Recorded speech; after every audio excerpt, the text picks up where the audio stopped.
Good morning student of class 6। बच्चों, आज हम वसंत में पाठ 5 अक्षरों के महत्व नामक पाठ का प्रश्न अभ्यास करेंगे, जिसके लेखक हैं गुणाकर मूले जी।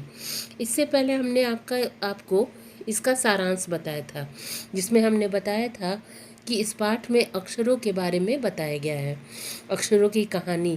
क्योंकि हम जानते हैं कि जो पुस्तक हम पढ़ रहे हैं वो भी क्या है, अक्षरों से ही बनी हुई है।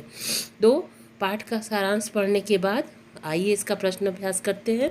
पहला प्रश्न देखते हैं कि पाठ में ऐसा क्यों कहा गया है कि अक्षरों के साथ एक नए युग की शुरुआत हुई। तो उत्तर है, अक्षरों के साथ एक नए युग की शुरुआत इसलिए कहा गया है क्योंकि अक्षरों के साथ मनुष्य का विकास प्रारंभ हुआ और नए युग की शुरुआत हुई। इन्हीं अक्षरों के द्वारा मनुष्य अपना ज्ञान एक पीढ़ी से दूसरी पीढ़ी के लिए संचित रख सका। ठीक, प्रश्न नंबर 2 देखते हैं। अक्षरों की खोज का सिलसिला कब और कैसे शुरू हुआ। पाठ पढ़कर उत्तर लिखो।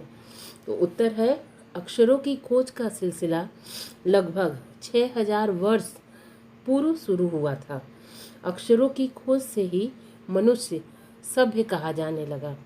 अक्षरों की खोज से ही पूर्व मनुष्य चित्रों द्वारा अपने भावों और अपने विचारों को व्यक्त करता था। ठीक, प्रश्न नंबर 3 देखिए। अक्षरों के ज्ञान से पहले मनुष्य अपनी बात को दूर दराज के इलाकों तक पहुंचाने के लिए किन किन माध्यमों का सहारा लेता था।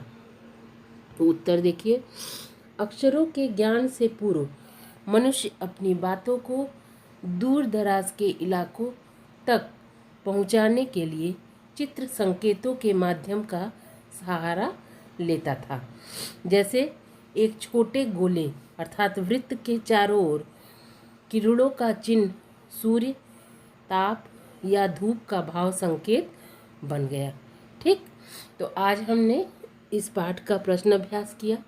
अब आप इसका प्रश्न अभ्यास और शब्दार्थ जो है वो अपनी कॉपी पे करेंगे सुंदर सुंदर, और इस पाठ को ध्यान से पढ़ेंगे, जिससे ये पाठ आपको समझ में आ जाए। ठीक, और प्रश्नों को पूरा करेंगे और पाठ को फिर से अपने से एक बार ध्यान से पढ़ेंगे, और जो सारांश मैंने बताया था उस सारांश को भी आप ध्यान से पढ़ेंगे। ठीक है बच्चों, पाठ समझ में आ गया होगा आपको। तो आप इसका प्रश्न अभ्यास पूरा करेंगे और इसे अपनी कॉपी पर लिखेंगे। धन्यवाद।